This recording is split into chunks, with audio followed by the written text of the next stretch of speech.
No niin, osa 2/2 aiheesta luut. Nyt kuulette luutumisesta. Luutuminen voi syntyä kahdella tavalla. Joko suoraan sikiökautisesta sidekudoksesta tai rustoisen mallin kautta. Edellisessä, näet välittömässä luutumisessa, alkion sidekudoksen eli mesenkyymin solut tiivistyvät jakaantumalla ja erilaistuvat osteoblasteiksi, jotka alkavat tuottaa luumatriksia suoraan sidekudokseen. Välitöntä luutumista tapahtuu esimerkiksi kallon peitinluissa ja leukaluissa. Välillisessä luutumisessa mesenkyymisolut erilaistuvat ensin rustosoluiksi, jotka valmistavat tulevan luun mallin mukaisen rustomuotin.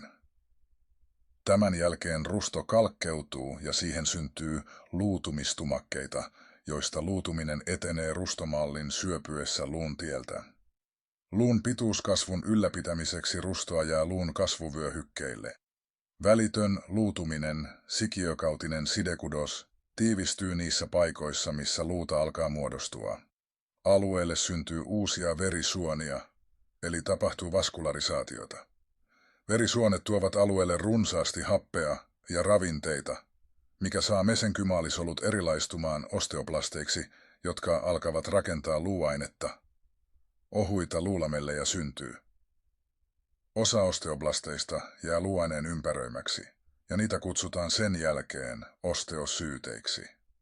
Luulamellit kasvavat niistä paikoista, joissa on osteoblasteja. Kuvan ylemmässä puoliskossa nähdään osteoblastirivejä tiiviisti luulistoissa kiinni. Alemmassa puoliskossa luulamellit ovat paljaita, ja siellä ei tapahdu kasvua. Välillinen luutuminen. Välillisessä luutumisessa mesenkyymisolut erilaistuvat ensin rustosoluiksi, jotka valmistavat tulevan luun mallin mukaisen rustomuotin. Tämän jälkeen rusto käy läpi tietyt muutokset, ruston kasvuvyöhykkeet, kunnes se hajotetaan ja paikalle tulleet osteoblastit muodostavat luuta. Ensimmäinen ruston kasvuvyöhykkeistä on lepovyöhyke, joka vastaa hyaliinirustoa. Tämän jälkeen seuraa proliferaatiovyöhyke, jossa kondrosyytit jakautuvat voimakkaasti muodostaen niin sanottuja pylväitä. Seuraavassa vaiheessa kondrosyytit kasvavat ja kypsyvät, ja tätä kutsutaan hypertrofia- tai kypsymisvyöhykkeeksi. Sen jälkeen rustomatriksi kalsifioidaan kalsifikaatiovyöhyke, minkä seurauksena kondrosyytit eivät enää saa ravinteita ja kuolevat. Lopuksi kalkkeutunut rustomatriksi hajotetaan ja osteoblastit muodostavat sen tilalle luuta. Välillistä luutumista tapahtuu pitkissä luissa, joissa ruston kasvuvyöhykkeet on nähtävissä epifyysi eli kasvulevyssä niin kauan kuin pituuskasvua tapahtuu. Murtuman luutuminen, luun murtumat, paranevat 3 vaiheessa. Ensimmäisessä vaiheessa makrofagit puhdistavat fagosytoimalla kudosvaurioiden aiheuttamat jäämät, esimerkiksi hyytyneen veren ja luun sirut. Pehmyt kudokset parantuvat vähitellen ja muodostuu pehmeä kallus. Verisuonet muodostuvat uudelleen vahingoittuneista suonista.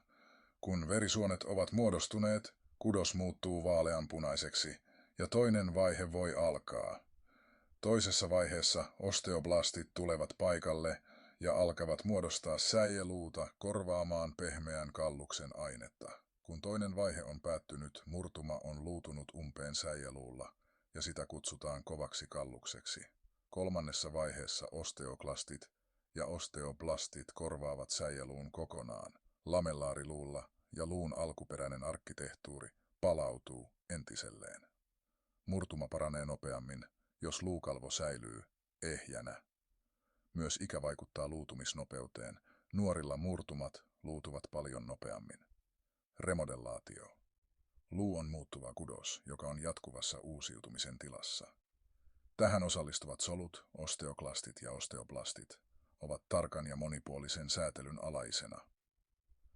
Yhdessä nämä solut muodostavat väliaikaisen yksikön, jota kutsutaan monisoluiseksi perusyksiköksi. Tämä soluyksikkö suorittaa luun uudistamisen eli remodellaation. Monet ärsykkeet vaikuttavat uudistamisprosessiin, esimerkiksi hormonit, sytokiinit ja mekaaninen rasitus.